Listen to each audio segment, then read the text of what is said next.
I'm standing in what used to be a crumbling disaster, watching 20 people celebrate my sister moving into the house I rebuilt with my bare hands. My mother's smiling.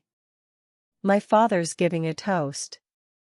And I'm about to pull out a legal document that's going to destroy every lie they've told this family for the past 4 months. But let me back up, because you need to understand how I got here. Before I tell you the rest, I need you to do something. If you've ever been the forgotten child in your family, the one who was expected to just accept less, hit that like button right now. And subscribe, because I share stories like this every week. Stories about people who refused to stay small just because their family wanted them to. Drop your city and what time it is where you're watching from. I read every comment, and I want to know I'm not alone in this. Okay. Deep breath. Here we go. My name is Sophia Brennan. I'm 31 years old, and 4 months ago, my parents sat me down in their formal dining room, the same room where they announced my sister's engagement, her promotion, every achievement she's ever had, and told me they were giving us both head starts. My twin sister, Victoria, opened her envelope first. Inside was a key to a brand new 2-bedroom condo in the Harbor District. Waterfront views. Granite countertops. Market value around 300 grand. She literally squealed. My mom cried happy tears. My dad looked so proud I thought his chest might burst. Then it was my turn.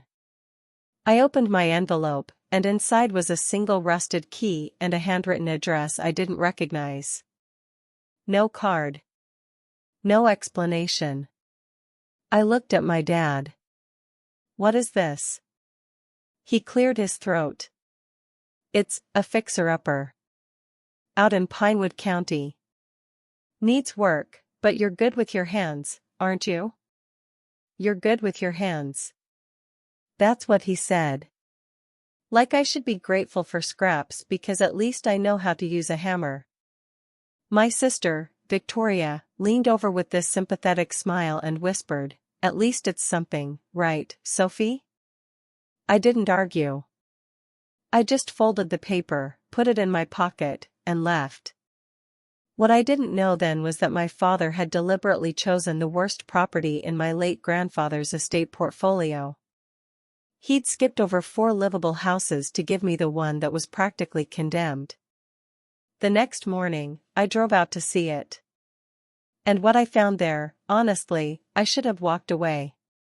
But something my grandfather told me years ago kept echoing in my head. I'll tell you what he said in a minute, because it's the reason I didn't give up. The house was an hour outside the city, down a dirt road that barely qualified as drivable.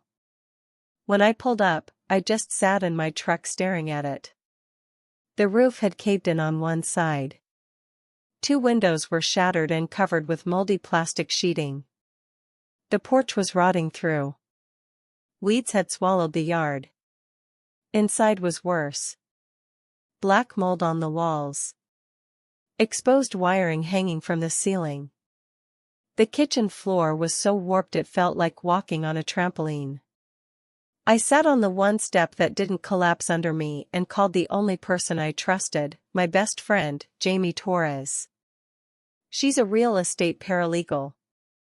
We met in college, and she's the kind of person who shows up at 3 in the morning, no questions asked. How bad? She asked. Jamie, there's no running water. The wiring's from the 70s. I think something died in the walls. She was quiet for a second. You want me to pull the deed? Not yet. I need a minute. She gave me 5.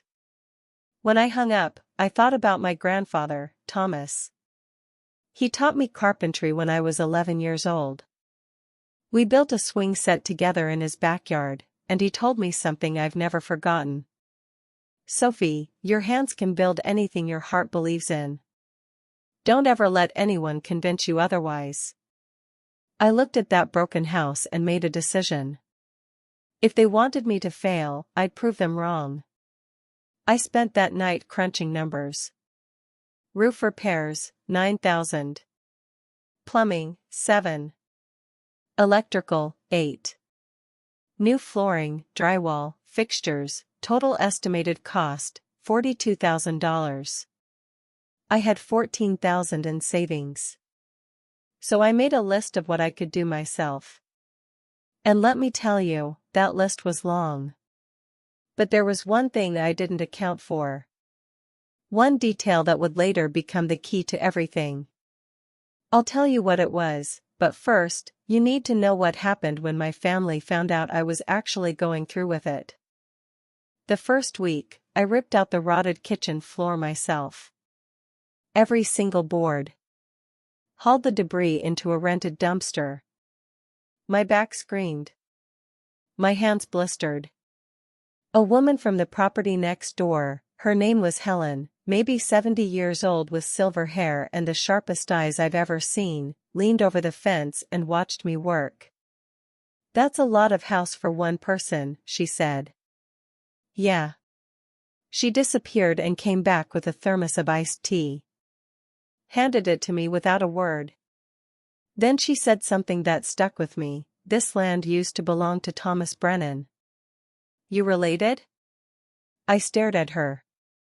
"He was my grandfather." "How did you know that?" She shrugged. "I've been here 40 years, honey. I remember when he and your grandmother built this place." I didn't understand what she meant yet, but I filed it away. Meanwhile, Victoria called. "Sophie, are you seriously going to live there?" "It's mine. I'll make it work. You could just sell it and get an apartment somewhere decent. I could help you find a place." I said I'll make it work. Pause. "Okay, Sophie. Good luck with that." Her tone said everything. She didn't think I'd last a month.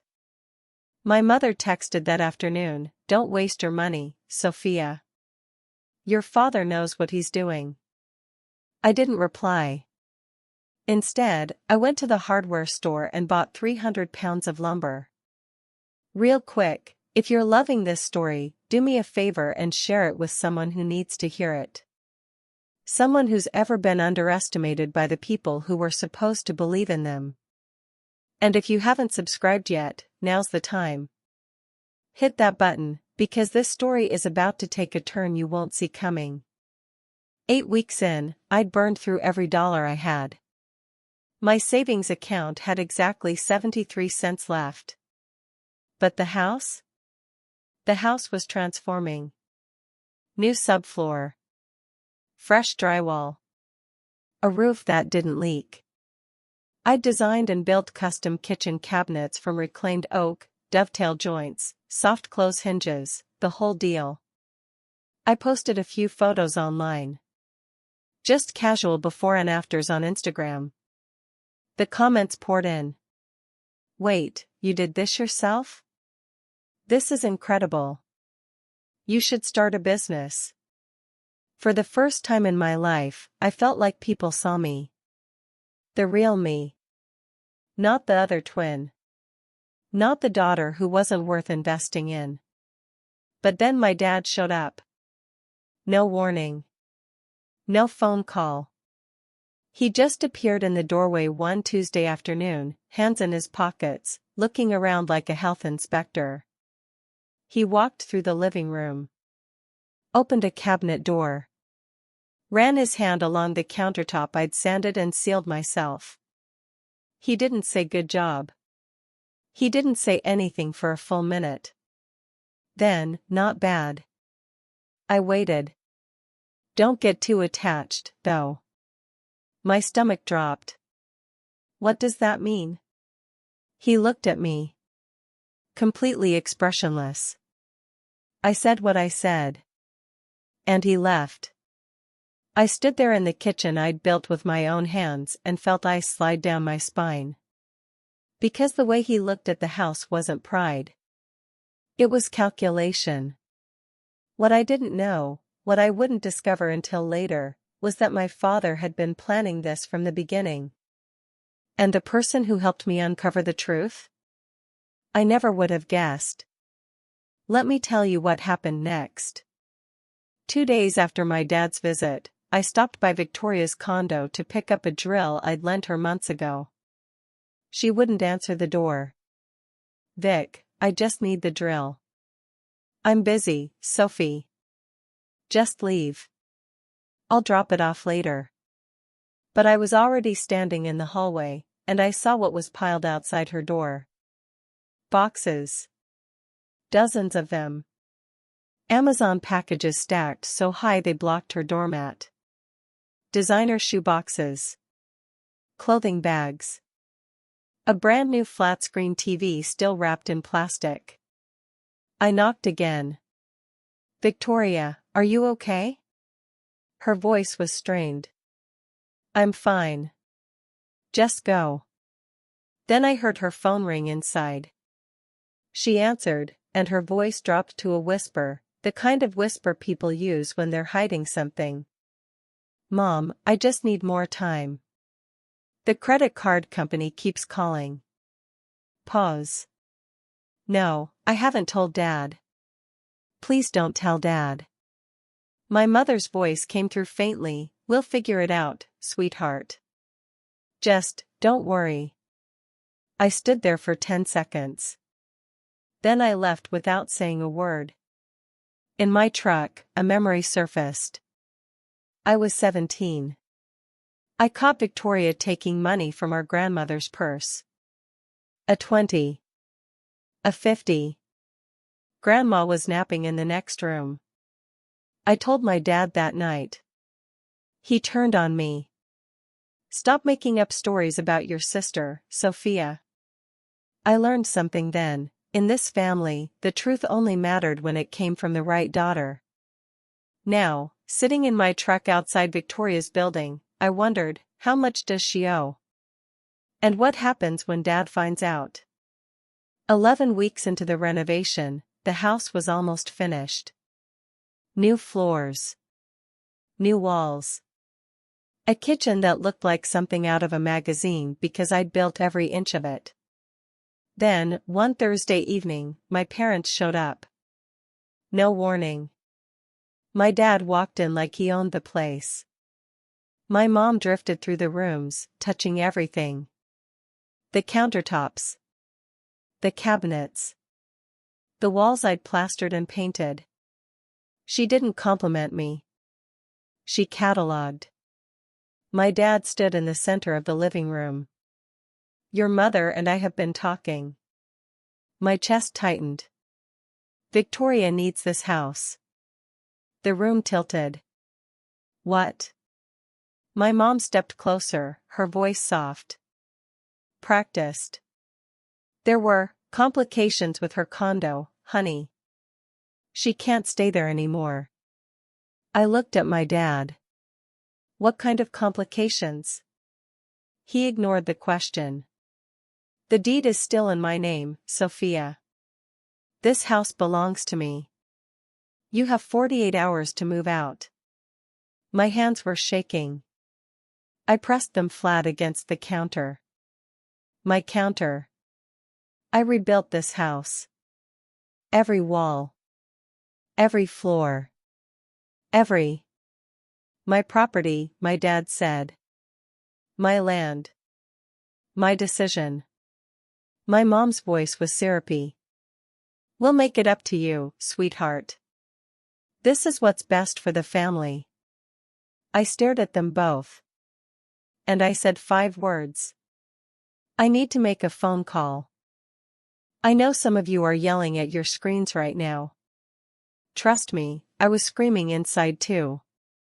But here's the thing, if you've ever been the person your family took for granted, the one they expected to just roll over, drop a comment right now. Tell me I'm not alone in this. And if you want to see what happened when I finally stopped being silent, make sure you're subscribed.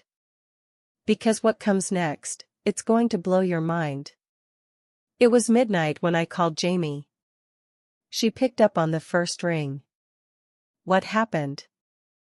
I told her everything. My dad's visit. The 48-hour deadline. Victoria needing the house. My land, my decision. Jamie was quiet for 3 seconds. When she spoke, her voice was sharp. Focused.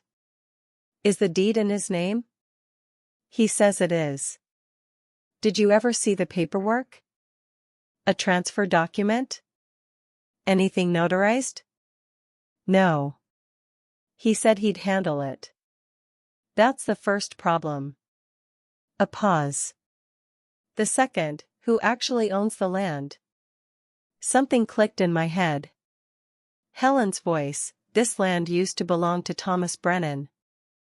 Jamie, my neighbor told me this land used to belong to my grandfather. Used to, or still does? I don't know. Give me 24 hours, she said. Don't sign anything. Don't move anything. Don't respond to your father. Can you do that? I wasn't planning to. Good. And Sophie? Yeah? I've been waiting for you to let me help. Her voice cracked slightly on the word waiting. And I realized she'd been watching me carry this alone for 11 weeks. I hung up. At 12:47 a.m., my phone buzzed. Dad, clock's ticking, Sophia. Don't make this harder than it needs to be.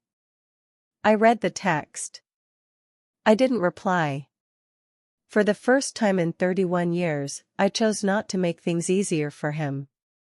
By 9 the next morning, my phone had 23 unread messages. My mom, please don't do this to our family. Just let Victoria have the house. Victoria, Sophie, I really need this. I'm in a bad place. Please. My Aunt Linda, your mother is beside herself. How can you be so selfish? A cousin I hadn't spoken to in 3 years, family first, Sophie. They'd activated the entire phone tree in 12 hours. And the message was unanimous, Sophia is the problem. My dad called at 10 a.m. His voice was ice. If you fight this, you won't just lose the house. You'll lose your family. I held the phone away from my ear. Stared at the screen. Then I set it face down on my workbench and picked up a chisel. I was in my workshop, the small space I rent behind Miller's Hardware on Oak Street. It smells like sawdust and wood oil. The two best smells in the world. I ran my thumb along the edge of a hand-carved chisel my grandfather gave me when I turned 18. And I thought, my whole life, I was taught that family is everything. That you sacrifice. That you bend. But nobody ever taught me that family can also be the people who use love as a weapon. Then a notification popped up. It was in the family group chat. Aunt Linda, clearly meaning to text my mom privately, had sent a message to everyone. Diane says Victoria owes over $70,000 in credit cards. Gerald doesn't know yet. What do we do? I screenshotted it. And I saved it. Jamie called at 4 p.m. She didn't say hello. Sophie. The land was never in your father's name. I set down my sander. What? It's held in a trust. A revocable living trust established in 2015. The trustee is Thomas Brennan, your grandfather. And the sole beneficiary. She paused. Is you. My skin went cold. That's not, Dad told me he owned. Your dad lied. Or assumed. Either way, the county has no record of any deed transfer to Gerald Brennan. The land, and any structures on it, belong to the trust. And the trust belongs to you. I sat down on the workshop floor. Jamie, I haven't spoken to my grandfather in almost 3 years. Why not? Dad said he was getting confused. That calling him would stress him out. He said it so many times I just stopped. I realized what had happened. My father had cut me off from the one person who would have told me the truth. I dialed my grandfather's number with shaking hands. It rang 4 times. Hello? His voice was thinner than I remembered. But steady. Grandpa, it's Sophie.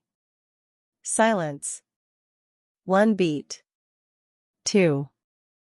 Then, I was wondering when you'd call, kiddo. I told him everything. The house. The renovation. The 48-hour deadline. All of it came pouring out like a dam breaking. He listened without interrupting. When I finished, he said, I set up that trust for you, Sophie. Not your father. Not Victoria. For you. The year you turned 18. Because I saw how they treated you, and I planned ahead. I was crying now. I didn't try to stop. Grandpa, thank you. I don't even know how to. There's one more thing I need to tell you, he said. But not on the phone. I'm coming to see you. He hung up before I could argue. The next evening, Jamie sat at my kitchen table, the one I built from salvaged pine, and spread out 3 stacks of paper. Stack 1, the trust deed. Thomas Brennan established a revocable living trust in 2015, naming himself as trustee and me as sole beneficiary. The trust held the property at this address. It was notarized. Recorded with the county. Airtight. Stack 2, every building permit, contractor receipt, material invoice from the last 11 weeks. All in my name. When I pulled permits from the city, I signed as Sophia Brennan, property occupant and trust beneficiary. The city approved them. Not my dad. Me. Stack 3, a screenshot of Aunt Linda's misfired text. Victoria owes over $70,000 in credit cards. Gerald doesn't know yet. Jamie tapped the trust deed. Your father has no legal claim. He can't transfer what he doesn't own. He can't evict you from your own property. I exhaled. It was the first full breath I'd taken in 2 days. So the 48 hours is a bluff. A loud one. But still a bluff. What do we do? Jamie leaned back. Nothing yet. We wait for them to make their move publicly. Then we respond. Why publicly? Because your father built this lie in front of the family. He told everyone this was his house, his land, his decision. That lie needs to fall in front of the same audience. What my Aunt Linda told me next changed everything. The phone rang at 7 a.m. the following morning. It was Linda. Her voice was low, rushed, the voice of someone calling from a bathroom with the water running. Sophie, listen to me. Your mother is planning a housewarming party. My stomach dropped. A housewarming? Tomorrow. At your house. She's invited 30 people. And she's telling everyone you agreed to it. That you're happy to give Victoria the house. Something cold settled in my chest. Linda, why are you telling me this? She hesitated. Because I sent that text by accident. And now your mother won't speak to me. And because I've watched this family punish you for being easy to punish. It's not right, Sophie. It never was. I hung up and called Jamie. 2 words, it's tomorrow.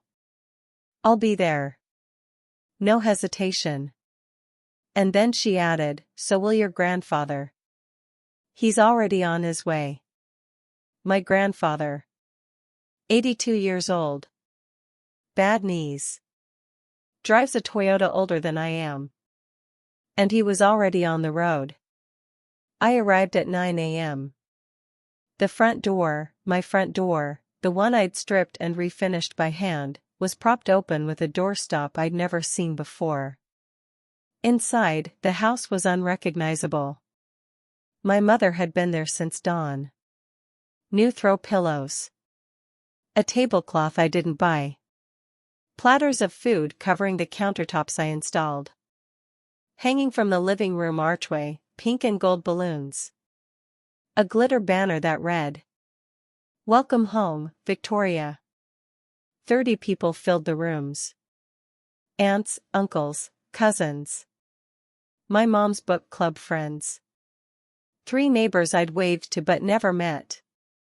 They were all holding paper plates and plastic cups, laughing, chatting, like this was perfectly normal.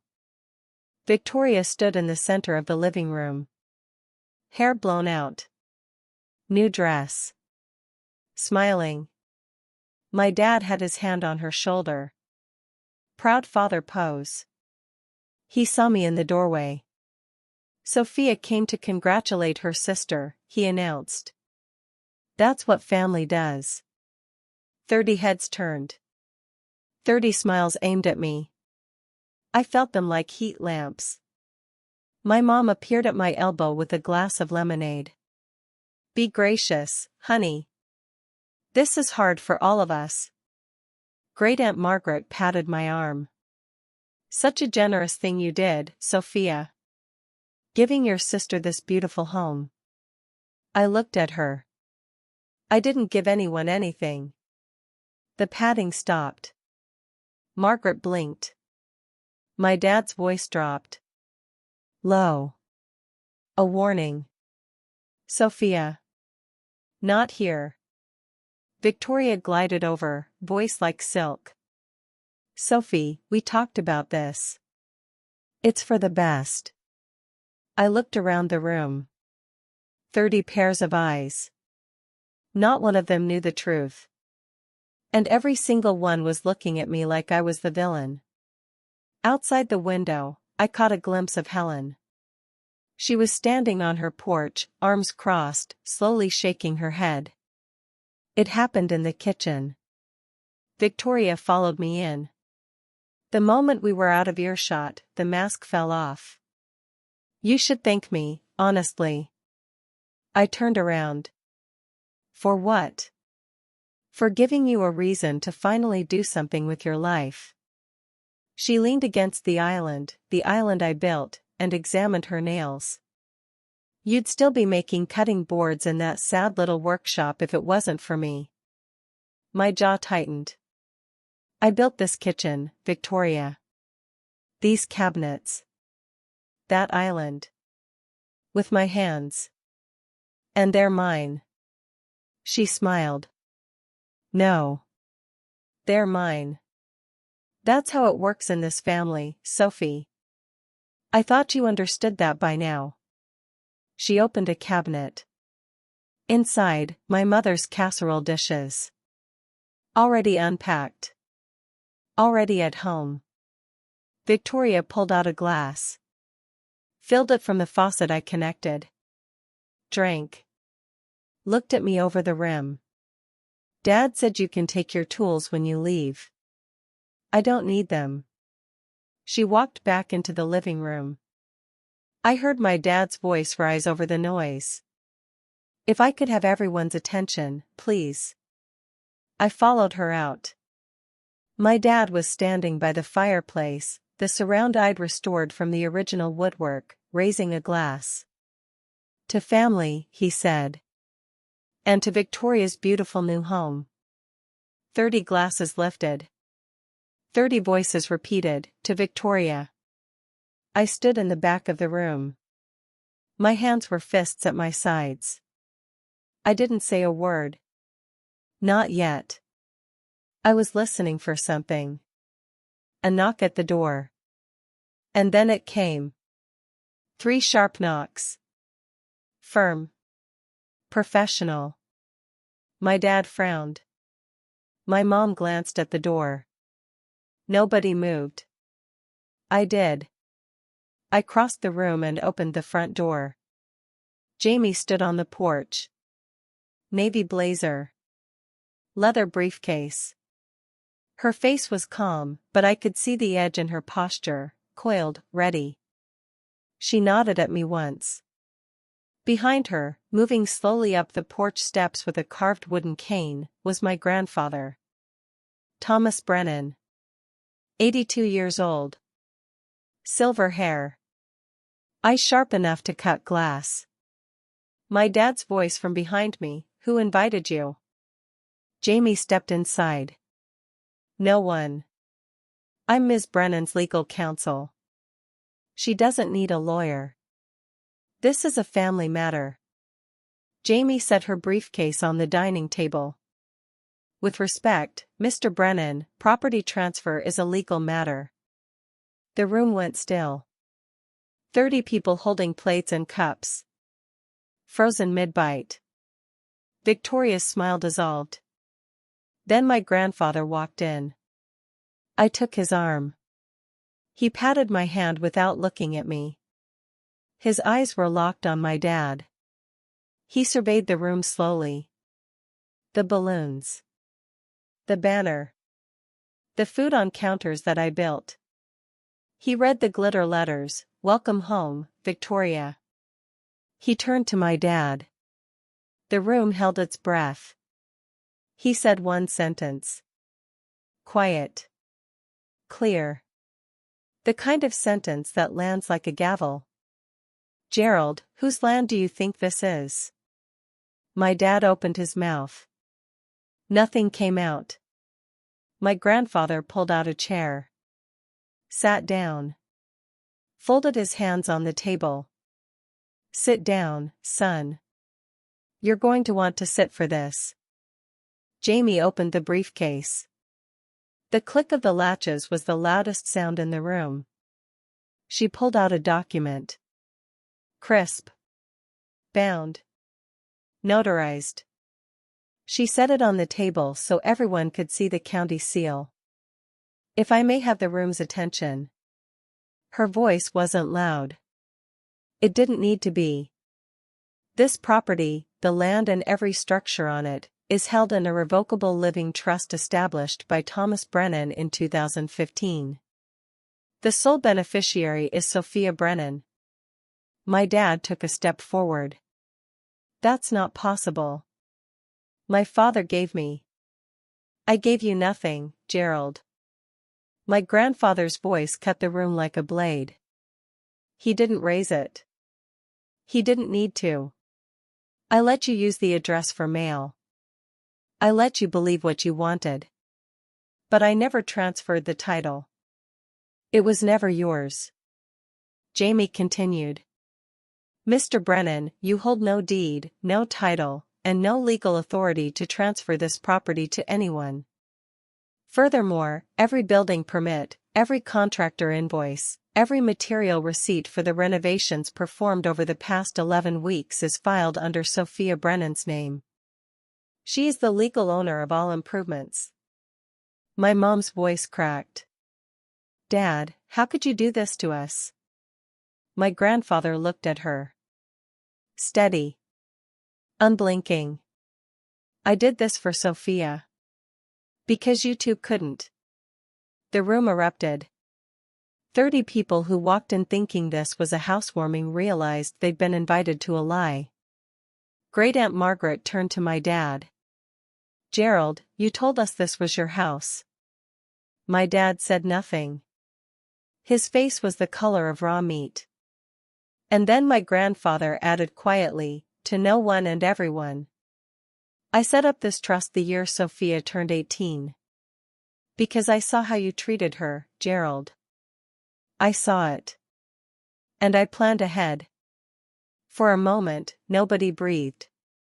Then Victoria stepped forward. Her hands were shaking. "This doesn't change anything," Mom and Dad said. "Victoria, be quiet." My dad's voice was sharp. "No." Her voice pitched high. Desperate. "I need this house. I don't have anywhere else to go." The room froze. My dad turned to her slowly. What do you mean you don't have anywhere else? Victoria's eyes filled with tears. Her lips moved before her brain caught up. The condo. I lost it. I couldn't keep up with the payments. My dad stared at her. Then at my mom. You lost the condo? His voice was flat. The condo I gave you 4 months ago? My mom's chin dropped. Gerald, I was going to tell you. You knew? The room ruptured. 30 people watched as my dad's face cycled through shock, betrayal, fury. Victoria was crying. Real tears now. Mascara streaking. My mom was crying too, reaching for my dad's arm. He pulled away like her hand was on fire. Great Aunt Margaret picked up her purse. I think, she said quietly, we should all go home. People started moving. Coats. Keys. Mumbled goodbyes. No one looked at my dad. No one looked at Victoria. They looked at me. Quick, uncertain glances. And then away. My dad turned to me. His voice was broken glass. You planned this. I met his eyes. No, Dad. You planned this. I just showed up. The house emptied. Paper plates on the counter. Half-eaten casseroles. A balloon drifted across the floor and settled against the wall. My dad and mom sat on the sofa. My sofa that I reupholstered from a thrift store frame. Victoria was somewhere outside. I could hear her crying in her car through the open window. Jamie stepped forward. She held out a white envelope. Mr. Brennan, this is a formal cease and desist letter. You are not to enter this property again without Sophia's written consent. Any attempt to claim ownership, alter locks, or contact Miss Brennan with threats regarding this property will be documented and forwarded to the district attorney's office. My dad looked at the envelope. He didn't take it. Jamie set it on the coffee table. Everything is documented. The trust deed. The permits. The receipts. The law is clear. My mom turned to me. Her eyes were swollen. Sophia, please. Please what, Mom? Please give up. Please be the easy one again. Please fold so we don't have to face the mess we made. I didn't say any of that. What I said was, Mom, I love you. But loving someone doesn't mean letting them take everything from you. My mom's face crumbled. My dad stood. He didn't look at me. Didn't look at Jamie. Didn't look at his father. My grandfather, still seated, still holding his cane, spoke one last time. You could have been proud of her, Gerald. That would have cost you nothing. My dad walked out the front door without a word. My mom followed. The car started. Gravel crunched. Then it was quiet. Jamie put a hand on my shoulder. You okay? I looked around the room. The banner hung crooked. A cup of lemonade sweated on the mantel I'd restored. Not yet, I said. But I will be. That evening, I changed the locks on the front door. I did it myself. 4 screws. A new deadbolt. A brass handle I'd been saving for the right moment. My hands were steady. My breathing was even. It was just hardware. But it felt like drawing a line in concrete. Helen came over with a pot of yellow tulips. She set it on the porch railing and looked at me through her reading glasses. I always knew that house was yours, honey. Yeah? Your grandparents built it together in '68. I was 22. I watched them carry the lumber. I held the pot and let that settle into me. My grandparents' hands on this same frame. My grandfather's trust protecting it decades later. And now my hands finishing what they're started. I tore down the banner. Popped the balloons. Swept the floors. Loaded the leftover food into bags for Helen and her neighbors. And then I sat in the middle of the living room, the room I rebuilt from bare studs, in perfect silence. It was the first silence that wasn't fear. It was just quiet. My phone buzzed. "Jamie, get that electrical work finished, Sophie." "Seriously?" I called the electrician. Scheduled it for next week. Then, while clearing my mom's things from the hall closet, I found something. A letter. Yellowed envelope. No stamp. Hand-delivered. Hidden. The handwriting was my grandfather's. "My dear Sophia. Your grandmother and I built that house together in 1968, the summer we married. I always meant for it to go to someone who would love it the way we did. It was always meant for you." The letter was dated 6 years ago. My dad had hidden it. 6 years of my grandfather's words stuffed behind someone else's coats. I pressed the letter to my chest. I thought that was the end. It wasn't. The fallout wasn't loud. It was slow. The kind of damage that spreads like water finding cracks. 1 week after the housewarming, Great-Aunt Margaret stopped returning my dad's calls. She told Aunt Linda she was deeply embarrassed to share a last name with him. My dad's position as community board treasurer, a title he'd held for 8 years, built entirely on the image of a devoted family man, quietly disappeared. The board didn't fire him. They just stopped inviting him. My mom went dark on social media. No more family photos. No more "blessed to have my girls" posts. For the first time in a decade, her profile picture was a sunset instead of a family portrait. Victoria got her first call from a collections agency. Then her second. Without my parents running interference, $72,000 of credit card debt had her name on it. All of it.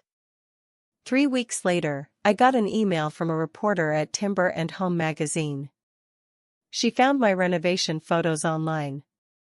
She wanted to feature the house. She wanted to know who did the work. The work my father said wasn't a career. The article ran a month later. Title: From Ruin to Remarkable, How One Woman Rebuilt a 1968 Home with Her Own Hands. 4 pages. 15 photos. Within a week, I got 7 custom furniture commissions. My workshop finally has a name, Brennan Woodworks. I hung the sign myself. My grandfather came to stay for a week in June. He arrived with a flat of marigolds, a bag of potting soil, and a photo album I'd never seen. We planted the flowers in the front yard. Side by side. On our knees in the dirt. Just the way he taught me to sand wood. Slow. Steady. With your whole hand. He told me this was the exact spot where he and my grandmother planted their first garden in the summer of 1968. Marigolds and zinnias. The same flowers. We sat on the porch when the sun got low. The porch I rebuilt. Helen brought over a pitcher of iced tea without being asked. It had become a ritual. My grandfather reached over and took my hand. His skin was paper thin. But his grip was iron. "The best revenge isn't revenge at all," he said. "It's the life you build after." I looked out at the yard. The marigolds. The fresh paint. The house that was a ruin 4 months ago. "I know, Grandpa." He squeezed my hand. "I know you do." You know, when I started this story, I thought the house was the point. The renovation. The trust deed. The moment my dad's face went white in front of 30 people. And yeah, that mattered. All of it mattered. But sitting here now, on this porch my grandparents built and my hands rebuilt, I realize the house was never really the thing.